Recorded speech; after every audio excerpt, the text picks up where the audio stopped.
Please. வணக்கம். நாள் எப்படி போச்சு? நல்லா போச்சு. ஓகே, இன்னைக்கான இன்டர்நேஷனல் டு இன்லேண்ட் எபிசோடுக்குள்ளே போயிடலாம். டே 10 வெற்றிகரமாக 10வது நாளை தொட்டிருக்கோம். ஸோ வாழ்த்துக்கள் உங்களுக்கு, வாழ்த்துக்கள் எனக்கு, நானே சொல்லிக்கிறேன். ஸோ 11. இஸ் இட் ஆமா. வாழ்த்துக்கள். நேற்று 10 நாள் தொட்டிருக்கோம், நேற்றுக்கான வாழ்த்துக்கள் வச்சுக்கலாம். Okay okay. ஸோ இன்னைக்கான ஃபர்ஸ்ட் நியூஸாக பார்த்தா அப்படின்னா ஒரு அதிர்ச்சியான நியூஸ் வந்து ஆரம்பிப்போம். இன்னைக்கு கொஞ்சம் நியூஸ் வந்து கொஞ்சம் மிக்சடாக வரும். ஸோ 80 கிலோமீட்டர் ஸ்பீடில் ஒரு பஸ் டிரைவர், ஒரு கம்பெனி, அந்த கம்பெனி பேரை சொல்ல வேணாம், இந்தியாவில் இருக்க ஒரு கம்பெனியோட பஸ் டிரைவர் 80 கிலோமீட்டர் ஸ்பீடில் போய்கிட்டே பிக் பாஸ் பார்த்துக்கிட்டு இருக்காரு. பிக் பாஸ் பார்த்துக்கிட்டே பஸ் ஓட்டிக்கிட்டு இருந்திருக்காரு. அத்தனை பேசஞ்சரோட உயிரையும் பணையம் வச்சுக்கிட்டு காமெடி பண்ணிக்கிட்டு இருக்க மாதிரி இப்படி ஒரு பஸ் இத்தனை பேசஞ்சர் நம்பி உக்காந்துருக்காங்க. ஒரு டிரைவர் இப்படி பிக் பாஸ் பார்த்துக்கிட்டு அதுவும் 80 கிலோமீட்டர் ஓட்டுறது எவ்வளோ ஒரு ஆபத்தான விஷயம் அப்படின்னு பார்க்குறப்ப ஒரு கொஞ்சம் பதைக்கிற விஷயமா இருந்துச்சு. இந்த மாதிரி அசால்ட்டாக கேர்லெஸ்ஸாக ஒர்க் பண்ணுறவங்கெல்லாம் வந்து ஜாபில் வச்சுக்காமல் அந்த கம்பெனிஸ் பார்த்து பனிஷ்மெண்ட்டோ இல்லை ஒர்க்கை விட்டு தூக்குனா கூட தப்பு இல்லைன்னு தோணுது. ஸோ எடுத்தோடனே இந்த நியூஸ் இன்றைக்கி பார்த்தப்போ கொஞ்சம் அதிர்ச்சியாக தான் இருந்துச்சு. ஏன்னா குறைஞ்சபட்சம் ஒரு பஸ்ஸில் ஒரு 100 பேர் இருந்தால் கூட 100 பேர்த்து உயிர் ஒரு ஆள் அப்படி பிக் பாஸ் பார்த்துட்டு ஓட்டினார்னா ஏதோ ஓகே, எது அசமாக எதுவும் நடக்கலை, அது ஒரு சந்தோஷம். பட் இது வந்து தப்போது நினைக்கிறேன். இது பண்ணிடக்கூடாது, பண்ண ஆளுக்கு சரியான தண்டனை கொடுப்பாங்கன்னு நம்புவோம்.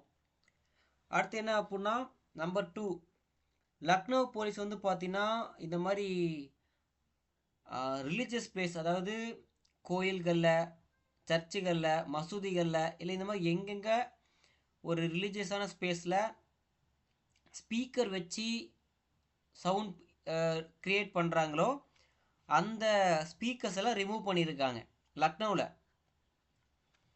ஸோ எனக்கு தெரிஞ்ச வரைக்கும் மோஸ்ட்லி கோயில்களில் வந்து கீழே மட்டும் தான், நம்ம ஊரில் கோயில் சவுத்தில் தான் கோயில்கள் நிறையா, முக்கியமாக தமிழ்நாடு. மற்றபடி அதிகமாக இயர்ஃபுல்லாக ஸ்பீக்கர்ஸ் யூஸ் பண்ணுறது கிடையாது. அது ஒரு நாளில் ஏதோ ஒரு குறிப்பிட்ட டைம் பாட்டு போடுவாங்க, ஆஃப் பண்ணிடுவாங்க. பட் இன்னும் 2 ரிலீஜியன் வந்து பார்த்தீங்கன்னா ரெகுலராகவே சண்டேஸோ இல்லை டெய்லி அந்த குறிப்பிட்ட டைமில் வந்து அவங்க வழிபாடு பண்ணுறத ஊர் ஃபுல்லாக கேட்குற மாதிரி ஸ்பீக்கர் வச்சு சவுண்ட்ஸ் பண்ணிகிட்டு இருப்பாங்க. ஸோ லக்னோவில் அந்த ஊர் டிஜிபி வந்து ஸ்ட்ரிக்ட் ஆர்டர் போட்டு இந்த ரிலீஜியஸ் பிளேஸில் இருக்க ஸ்பீக்கர்ஸ் எல்லாத்தையும் வந்து ரிமூவ் பண்ண சொல்லியிருக்காங்க. ஸோ இது வந்து மற்றவங்களுக்கு இடையூறாக இல்லாமல் இருக்கும். இன்னொன்று, அவங்க கும்பிட்றது அவங்களுக்கு தெரிஞ்சால் போதும், ஊருக்கே நாங்கள் சாமி கும்பிட்றோம் அப்படின்னு தெரிவிக்க வேண்டிய அவசியம் இருக்கா அப்படின்ற ஒரு கேள்வியும் இருக்குது. பட் இதை அன்வான்ட் அப்படின்னு ஃபீல் பண்ணனால தான் அந்த ஊர் டிஜிபி இதை ரிமூவ் பண்ண சொல்லி ஆர்டர்ஸ் சர்வ் பண்ணியிருக்காரு. ஸோ நம்பர் 3, தேர்ட் நியூஸ் என்ன அப்படின்னா அசாமில் வந்து பார்த்தீங்கன்னா 580 இல்லீகல் செட்டிலர்ஸ், அதாவது வேறு நாட்டை சேர்ந்தவர்கள். அசாம் வந்து ஒரு பார்டர் ஏரியா, 7 சிஸ்டர்ஸ்ன்னு சொல்லுவாங்க. அந்த பங்களாதேஷ் பக்கத்தில் இருக்கிற 7 ஸ்டேட்டில் அசாம் ஒரு ஸ்டேட்டு. இந்த ஸ்டேட்டில் வந்து 580 இல்லீகலான ஆட்கள் வந்து உள்ளே இருந்திருக்காங்க. 1140 குடிசைகள் போட்டு அங்கே ஒரு மாதிரி குரூப்பாக வாழ்ந்துட்டு இருந்திருக்காங்க. அசாம் கவர்மெண்ட் அந்த இல்லீகல் ஆட்களெல்லாம் வெளியே துரத்திட்டு அந்த குடியிருப்புகளத்தையும் டெமாலிஷ் பண்ணிட்டாங்களாம். ஸோ அசாமுக்கான மக்களுக்கான இடம் தான் அசாமே தவிர வெளியூர்காரங்களுக்கு கிடையாது அப்படின்ற மாதிரி சொல்லி அதை ரிமூவ் பண்ணியிருக்காங்க. அசாம் இடம், சட்டம், பாதுகாப்பு எல்லாம் முதல் அசாம் மக்களுக்கு தான் அப்படின்ற மாதிரி சொல்லியிருக்காங்க. நீ வெளியூர் மக்கள் உங்கள் ஊருக்கு போங்கன்ற மாதிரி இதை மூவ் பண்ணியிருக்காங்க. ஸோ நியூஸ் நம்பர் 4 என்ன அப்படின்னா பங்களாதேஷ் பார்டர் பக்கத்தில் புதுசாக 3 ஆர்மி பேஸஸை க்ரியேட் பண்ணி அங்கே வந்து ஆர்மி சோல்ஜர்ஸை போஸ்ட் பண்ணியிருக்காங்க. ஸோ இதோட அவுட்கம்மாக வந்து பார்த்தேன் அப்படின்னா மக்கள் பாதுகாப்பாக இருக்கிறதுக்கும் இன்ஃபில்ட்ரேட்டர்ஸ் பங்களாதேஷ் அல்லது மற்ற நாடுகளை சேர்ந்தேன்னா அந்த சின்ன ஏரியா வழியாக தான் உள்ள இந்த பக்கம் இந்த ஆட்கள் இந்தாண்ட அந்த பக்கம் இந்த ஆட்கள் இந்தாண்ட வராங்க. ஸோ அந்த நெக் ஏரியான்னு சொல்லுவாங்க, சிக்கன் நெக்குன்னு சொல்லுவாங்க அந்த ஏரியாவை. அந்த ஏரியாவில் சேஃப்டி அதிகப்படுத்தியிருக்காங்க, இன்ஃபில்ட்ரேட்டர்ஸ் அதிகமாக உள்ளே வராமல் இருக்கணும் அப்படின்றதுக்காக. ஸோ இங்கேருந்து தப்பிச்சு வெளியே போகிறவங்களும் மாட்டிக்குவாங்க, உள்ளே வராமல் தடுக்கப்படுவாங்க அப்படின்றது இதோட அப்ஜெக்டிவாக இருக்குது. நியூஸ் நம்பர் 5 என்ன அப்படின்னா 5.57 லட்சம் கார் வந்து அக்டோபரில் மட்டும் மேனுஃபேக்சர் ஆகி விற்றுருக்கு. 5.57 லட்சம் கார்கள், கிட்டத்தட்ட 11.3% ஹைக். செப்டம்பர் கம்பேர் பண்ணுறப்ப 11.3% அக்டோபரில் மட்டும் சேல்ஸ் ஹைக் ஆகிருக்கு. ஓவராலாக அந்த ஜிஎஸ்டி 2.0 தீபாவளிக்கு அனௌன்ஸ் பண்ணாங்க, அதுலேருந்து ஓவராலாக 40% வந்து ஆட்டோ சேல்ஸ் வந்து அதிகரிச்சிருக்கான். நியூஸ் நம்பர் 6 என்ன அப்படின்னா எஜிப்த் வந்து வெஸ்டர்ன் அந்த ஊரில் வெஸ்டர்ன் டெசர்ட் அப்படின்ற பகுதியில் வந்து பார்த்தீங்கன்னா புதுசாக நேச்சுரல் கேஸ் இருக்கிறத டிஸ்கவர் பண்ணியிருக்காங்க. ஸோ அவங்க வந்து அதை இனிமேல் அவங்க நாட்டோட எனர்ஜி செக்யூரிட்டிக்காக பயன்படுத்திக்கலாம். எக்ஸஸை வந்து சேல் பண்ணி அது மூலயமா லாபம் பார்ப்பாங்க. ஸோ அவங்க ஊரில் வந்து நேச்சுரல் கேஸ் இருக்குது அப்படின்னு சொல்லி டிஸ்கவர் பண்ணியிருக்காங்க.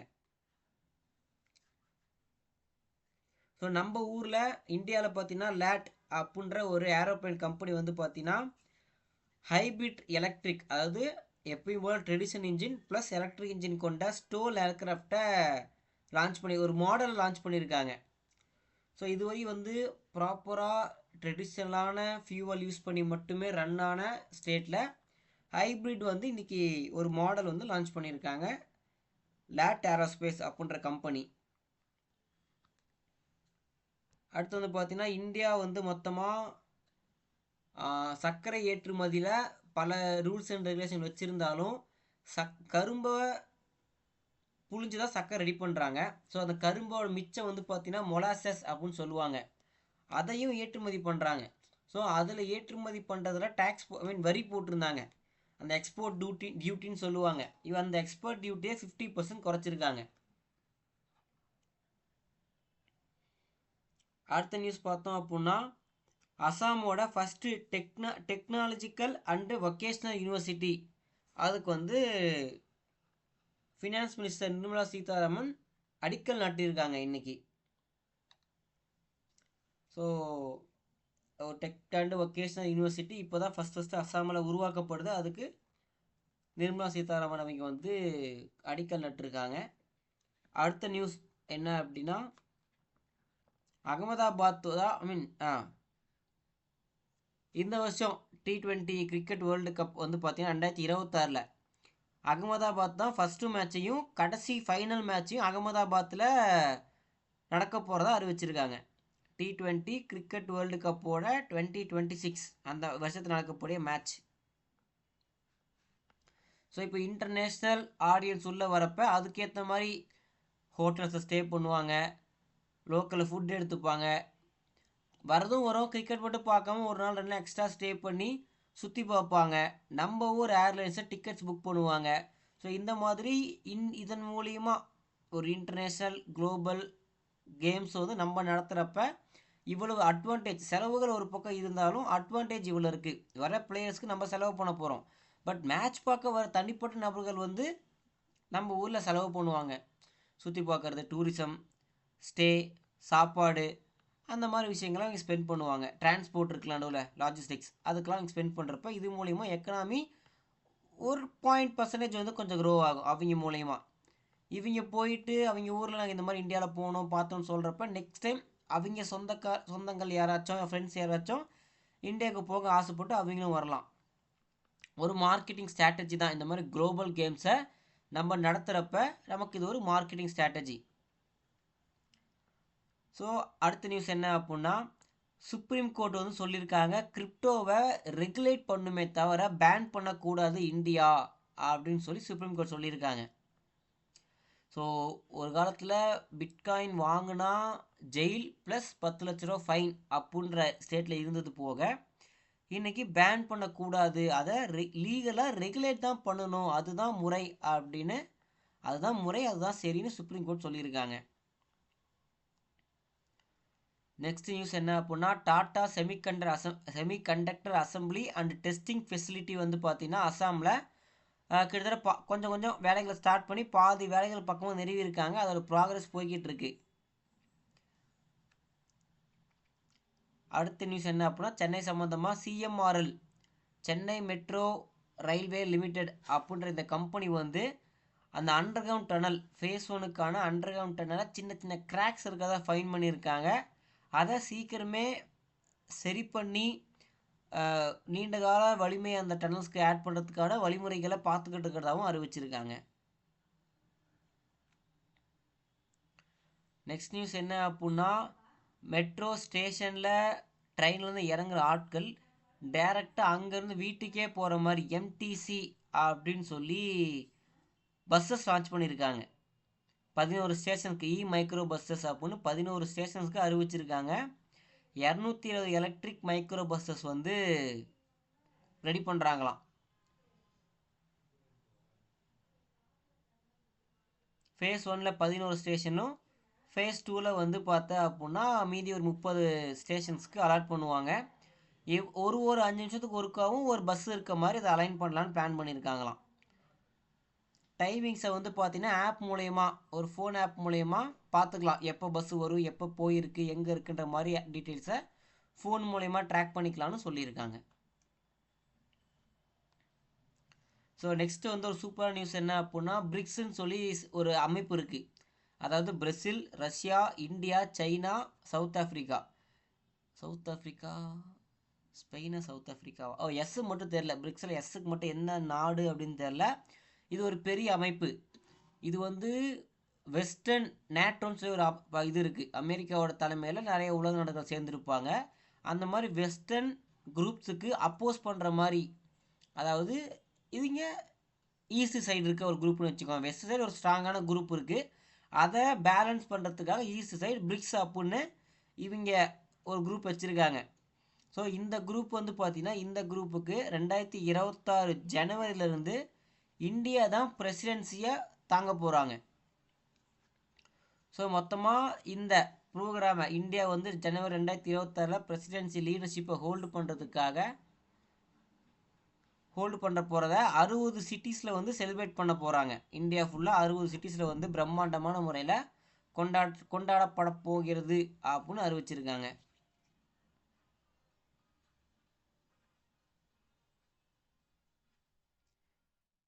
ஸோ சென்னையில் வந்து பார்த்தீங்கன்னா குளோபல் சிட்டி அப்படின்ட்டு 2000 ஏக்கரில் ஒரு இன்ஃப்ராஸ்ட்ரக்சர் ஐடி கம்பெனிஸ் எல்லாம் இருக்க மாதிரி, ட்ரேடிங் ஜோனு, ஐடி கம்பெனிஸ் எல்லாம் இருக்கிற மாதிரியான ஒரு ஏரியா ரெடி பண்ணலான்னு சொல்லி 2000 ஏக்கரை அதுக்காக வந்து சேகரிக்க ஆரம்பிச்சிருக்காங்க. மொத்தமாக இந்த 2000 ஏக்கரும் 6 வில்லேஜிலிருந்து கலெக்ட் பண்ணி ஒரு ரவுண்ட் பண்ணலான்னு சொல்லி பிளான் பண்ணியிருக்காங்களாம். பிளானிங்கில் இருக்குது. ஐஐடி மெட்ராஸ் பார்த்தா அப்படின்னா குவாண்டம் கம்யூனிகேஷன் நெட்ஒர்க்ஸை வந்து தமிழ்நாட்டுக்குள்ளே இருக்க இண்டஸ்ட்ரி கம்யூனிகேஷன் பண்ணிக்கிறதுக்கு எளிமையான விதத்தில் இருக்குன்றதுக்காக குவாண்டம் கம்யூனிகேஷன் நெட்ஒர்க்கை நிறுவக்கிறதா சொல்லியிருக்காங்க.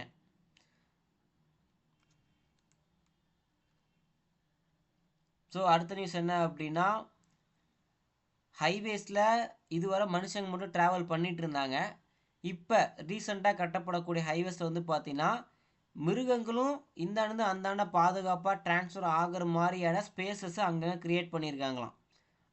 அது வைல்ட் லைஃப் கிராஸ் பண்ணுறதுக்கு ஒரு பாலம் மாதிரி போட்டிருப்பாங்க.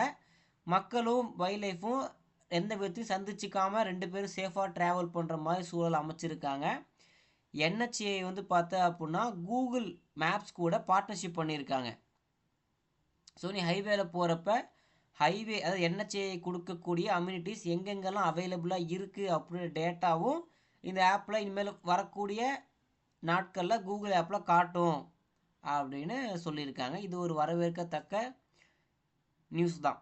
ஏன்னா நிறைய இடத்துல ஹைவேஸில் எங்கே ரெஸ்ட் ரூம்ஸ் இருக்குது, எங்கே பங்க்ஸ் இருக்குது அப்படின்றதெல்லாம் ப்ரைவேட் கம்பெனிஸ் வச்சுருப்பாங்க. பட் என்ஹெச்ஏ கவர்மெண்ட் என்ன ப்ரொவைட் பண்ணுறாங்கன்றது நமக்கு யாருக்குமே தெரியாது. இப்போ என்ன ப்ரொவைட் பண்ணுறாங்க, அது எங்கே போனால் அவைல் பண்ணலான்றதையும் மேப்பில் காட்டும் அப்படின்னு சொல்லியிருக்காங்க. ஸோ இன்றைக்கி நிலவரப்படி நெக்ஸ்ட் நியூஸ் என்ன அப்படின்னா, இன்றைக்கி நிலவரப்படி மொத்தமாக இந்தியா ஃபுல்லாக 164 வந்தே பாரத் எக்ஸ்பிரஸ் ட்ரெயின்ஸ் வந்து ஆப்ரேஷனலில் இருக்குது. ஸோ முந்தநேத்தோ 4 புதிய வந்தே பாரத் ட்ரெயினை வந்து பார்த்திங்கன்னா பிஎம் வந்து இனாக்ரேட் பண்ணி வச்சார். ஸோ இன்றைக்கி டுடே கணக்குப்படி 164 வந்தே பாரத் எக்ஸ்பிரஸ் ட்ரெயின்ஸ் வந்து ஆப்ரேஷனலில் இருக்குது. ஸோ இனிமேல் வந்து பார்த்தீங்கன்னா இந்த கண்ணு தெரியாதவங்க இருக்காங்க இல்லையா, அவங்களுக்கெல்லாம் வாய்ஸ் பேஸ்டு மூலயமா யூபிஐ டிரான்சாக்ஷன் பண்ண முடியும். இப்போ ஃபோன் ஸ்கேன் பண்ணாமல் பாஸ்வேர்ட் போடணும், ஸ்கேன் பண்ணி பாஸ்வேர்ட் போடணும். அதுக்கு பதிலாக ஸ்கேன் பண்ணிட்டு அவங்க வாய் மூலிமா சொன்னால் அதை செக்யூரிட்டி பின்னாக எடுத்துக்கிட்டு அவங்க வாய்ஸை ரெகக்னைஸ் பண்ணி பாஸ்வேர்டு கிளிக் ஆகி டிரான்சாக்ஷன் பண்ணுற மாதிரி கொண்டு வராங்க. ஸோ கண்ணு தெரியாதவங்க, டிசேபிள்டாக இருக்கவங்களுக்கு இது ரொம்ப கை டிசேபிள்டாக இருக்கவங்களுக்கு இது மிகப்பெரிய யூஸ்ஃபுல்லான ஒரு ஸ்கீம் தான். இதுக்காக என்பிஎஸ்ஐ அப்படின்றது வந்து லான்ச் பண்ண போகிறாங்க. யூபிஐ 123 பே அப்படின்னு ஒரு ஆப் லான்ச் பண்ண போகிறாங்க.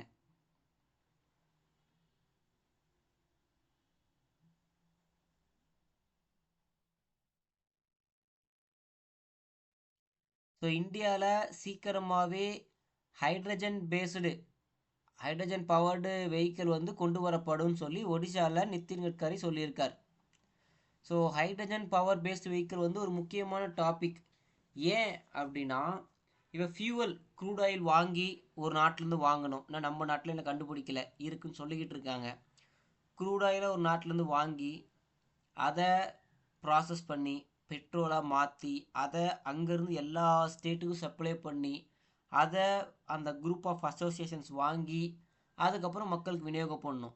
இதில் டிரான்ஸ்போர்ட் இருக்குது, ப்ராசஸ் இருக்குது, இன்டர்நேஷ்னல் பாலிட்டிக்ஸ் இருக்குது. ஏன்னா க்ரூட் ஆயில் வாங்குறதுல முன்ன பின்ன சிக்கல்கள் இருந்துக்கிட்டே தான் இருக்குது.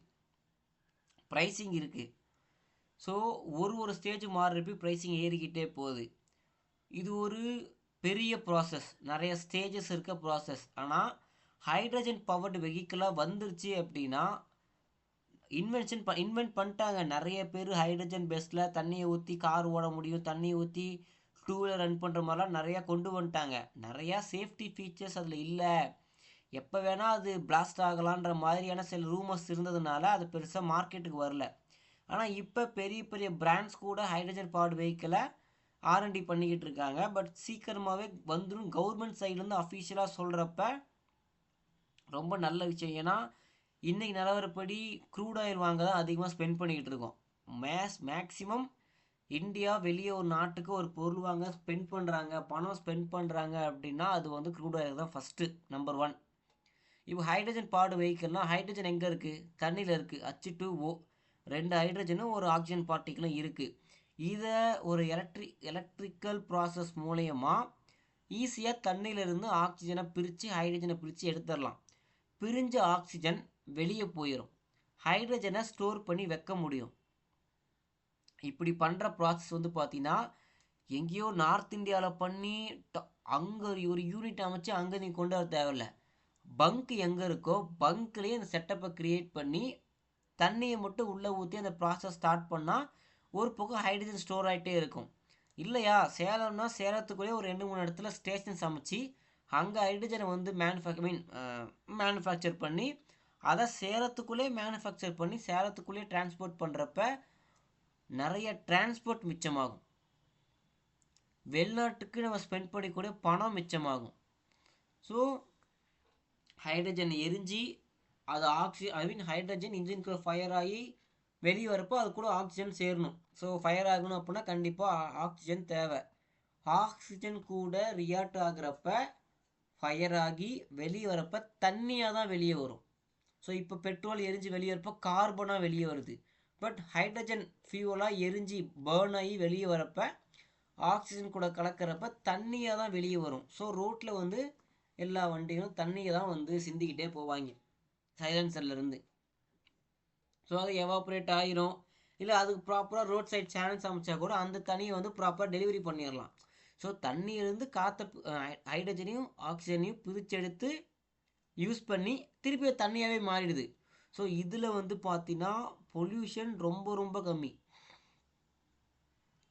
ஸோ வண்டியில் இருக்க சில பிளாஸ்டிக் பொருட்கள், தான் ஒயர்ஸ், அப்புறம் வண்டியோட பிளாஸ்டிக் காம்பனன்ட்ஸ் தான் இதில் இருக்கிற வேஸ்டேஜ். பட் பெட்ரோல் வண்டிக்கும் ஹைட்ரஜனையும் கம்பேர் பண்ணுறப்ப ஃபியூவல் தான் பெரிய பார்ட்டை ப்ளே பண்ணும். பெட்ரோல் இன்ஜின் தான் வந்து நிறையா க்ரீன் ஹவுஸ் கேஸஸ் எமிட் ஆகிறது ஒரு வகையில் அதுவும் காரணம்னு சொல்கிறப்ப இந்த ஹைட்ரஜன் பேஸ்டு வெஹிக்கிள் மூலிமா பார்த்தா அப்படின்னா இது கிட்டத்தட்ட ஒரு 0% சொல்லலாம். ஏன்னா ஹைட்ரஜன் ஃபுல்லாக பேர்ன் ஆகிறப்ப ஆக்சிஜன் கூட ரியாக்ட் ஆகி வாட்டராக கன்வெர்ட் ஆயிரும். அப்படியே கன்வெர்ட் ஆகும் ஹைட்ரஜனாகவே எஸ்கேப் ஆகி வெளியே வந்தால் கூட அட்மாஸ்பியரில் ரியாக்ட் ஆகி திருப்பி வாட்டராக மாறிடும். ஸோ எந்த விதத்துலேயும் வந்து இது கார்பன் மாதிரி நமக்கு தொந்தரவு கொடுக்காது. ஸோ எலக்ட்ரிக் வண்டிகளை விட ஹைட்ரஜன் பேஸில் ரொம்ப ஈகோ ஃப்ரெண்ட்லியாக இருக்கும். ஸோ இன்றைக்கான நியூஸ் இதுதான். ரொம்ப சிம்பிளாக சீக்கிரமாக முடிச்சிருக்கோம். சில சூழ்நிலை கருதி ஒரு டாபிக் மட்டும் டீட்டெயிலாக பார்த்துருக்கோம். ஸோ இன்றைக்கி பார்த்த டாபிக்ஸில் உங்களுக்கு பிடிச்ச டாபிக்ஸ் ஏதாச்சும் இருந்துச்சுன்னா பகிர்ந்துக்க முடியுமா? அந்த ஹைபிரிட் ஏரோப்ளைனு, அப்புறமேட்டு இப்ப கடைசியா சொன்ன இந்த ஹைட்ரஜன் வெஹிக்கிள்ஸ் சம்பந்தமான விஷயம். ஸோ எனக்கு என்ன பிடிச்சிருந்துச்சு அப்படின்னா, இப்போ ரெண்டுமே இப்போ நீங்கள் பிடிச்சிருக்கு சொன்ன ரெண்டுமே ப்ரோட்டோ டைப்பில் இருக்க விஷயங்கள், ஃப்யூச்சரில் வரப்போகுது அப்படின்ற விஷயங்கள் தான் ரெண்டுமே. பட் எனக்கு என்ன பிடிச்சிருந்துச்சு அப்படின்னா, அஸ்ஸாமில் டெக்னிக்கல் அண்டு வொகேஷ்னல் ஸ்டடீஸ்க்கான யூனிவர்சிட்டிக்கு இப்போ தான் அடிக்கல் நாட்டிருக்காங்க. அஸ்ஸாமோட ஃபஸ்ட்டு யூனிவர்சிட்டி. ஸோ எஜுகேஷன் ஒரு நாட்டுக்கு ரொம்ப ரொம்ப ரொம்ப ரொம்ப மஸ்ட்டு. நம்ம நாட்டை மாற்றணும், நாட்டை ஒரு சரியான வழிகாட்டுதலுக்கு கொண்டு வரணும் அப்படின்னா எதில் கை வைக்கிறத விட எஜுகேஷனில் கை வச்சா மட்டும்தான் சரி பண்ண முடியும். ஏன்னா மற்ற ரிஃபார்ம்ஸ் எல்லாம் ப்ரெசன்ட் பிரச்சனையை சரி பண்ணும்.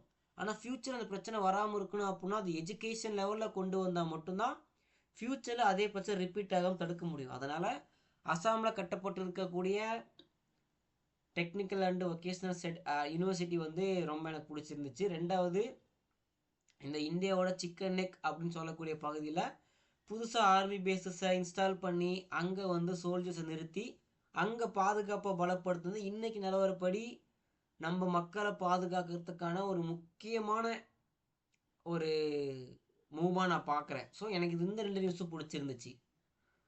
ஸோ இன்றைக்கி நிறைய விஷயங்கள் பார்த்துருக்கோம். மக்கள் நம்ம சொன்ன விஷயங்கள் நல்லபடியாக போய் சேர்ந்து மக்கள் புரிஞ்சுக்கிட்டாங்கன்னா ரொம்ப சந்தோஷம். ஸோ இதே மாதிரி இன்னொரு இன்டர்நேஷ்னல் டு இன்லேண்ட் எபிசோடில் பார்க்கலாம். அதுவரை காத்திருப்போம். நன்றி, வணக்கம்.